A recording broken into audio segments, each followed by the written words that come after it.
شروع اللہ کے نام سے جو سب پر مہربان ہے، بہت مہربان ہے۔ آسمانوں اور زمین میں جو بھی کوئی چیز ہے اس نے اللہ کی تسبیح کی ہے، اور وہی ہے جو اقتدار کا بھی مالک ہے اور حکمت کا بھی مالک۔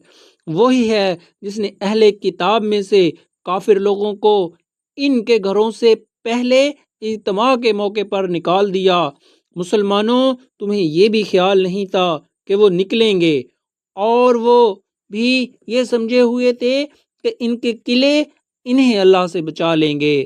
پھر اللہ ان کے پاس ایسی جگہ سے آیا جہاں ان کا گمان بھی نہیں تھا، اور اللہ نے ان کے دلوں میں رعب ڈال دیا کہ وہ اپنے گھروں کو خود اپنے ہاتھوں سے بھی اور مسلمانوں کے ہاتھوں سے بھی اجاڑ رہے تھے۔ لہٰذا اے آنکھوں والوں، عبرت حاصل کرو۔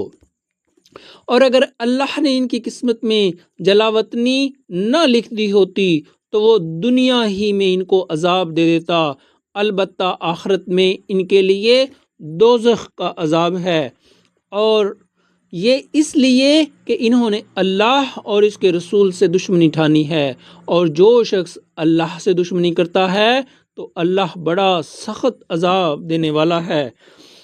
تم نے کھجور کے جو درخت کاٹے یا انہیں اپنی جڑوں پر کھڑا رہنے دیا تو یہ سب کچھ اللہ کے حکم سے تھا، اور اس لیے تھا کہ اللہ نافرمانوں کو رسوا کرے، اور اللہ نے اپنے رسول کو ان کا جو مال بھی فی کے طور پر دلوایا، اس کے لیے تم نہ اپنے گھوڑے دوڑائے نہ اونٹ، لیکن اللہ اپنے پیغمبروں کو جس پر چاہتا ہے تسلط عطا فرما دیتا ہے، اور اللہ ہر چیز پر پوری قدرت رکھنے والا ہے۔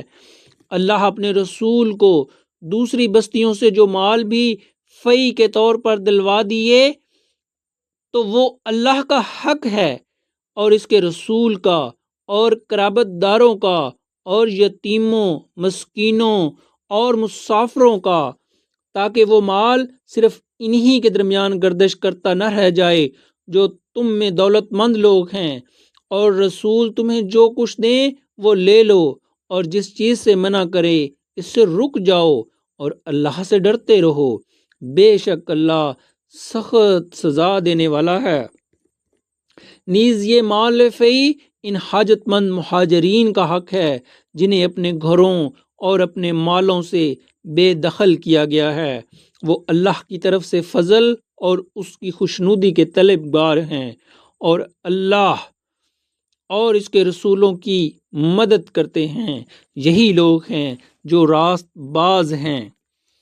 اور یہ مال فی ان لوگوں کا حق ہے جو پہلے ہی سے اس جگہ یعنی مدینہ میں ایمان کے ساتھ مقیم ہے۔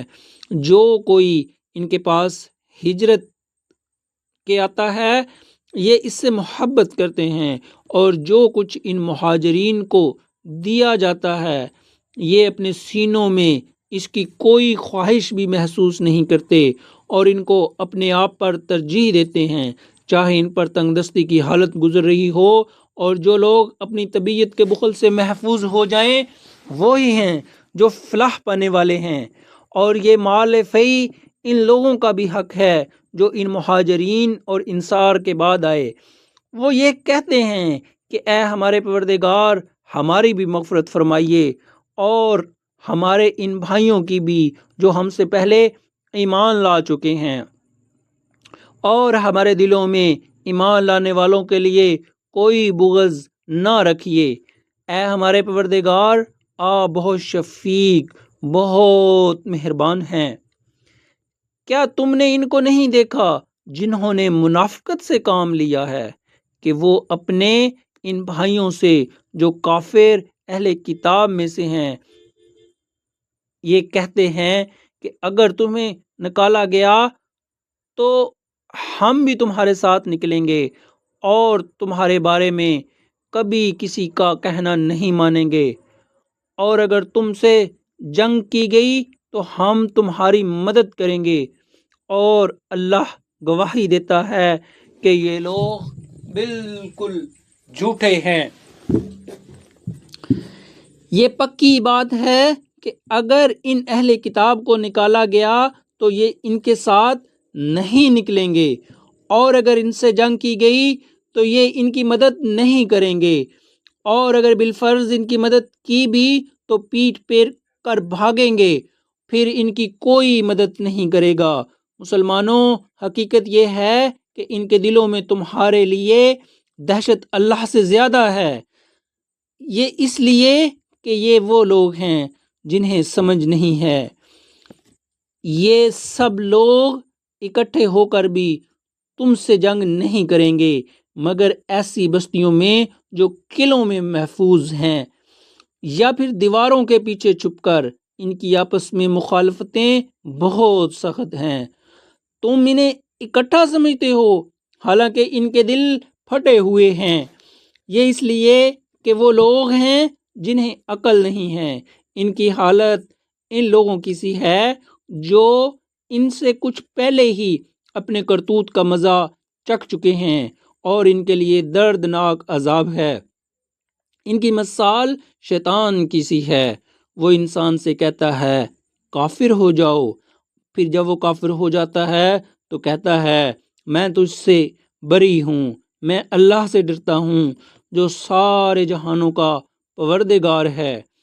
چنانچہ ان دونوں کا انجام یہ ہے کہ وہ دونوں دوزخ میں ہوں گے جہاں وہ ہمیشہ رہیں گے، اور یہی ظلم کرنے والوں کی سزا ہے۔ اے ایمان والوں، اللہ سے ڈرو اور ہر شخص یہ دیکھے کہ اس نے کل کے لیے کیا آگے بھیجا ہے، اور اللہ سے ڈرو، یقین رکھو کہ جو کچھ تم کرتے ہو اللہ اس سے پوری طرح باخبر ہے۔ اور تم ان جیسے نہ ہو جانا جو اللہ کو بھول بیٹھے تھے، تو اللہ نے انہیں خود اپنے آپ سے غافل کر دیا۔ وہی لوگ ہیں جو نافرمان ہیں۔ جنت والے اور دوزخ والے برابر نہیں ہو سکتے۔ جنت والے ہی وہ ہیں جو کامیاب ہیں۔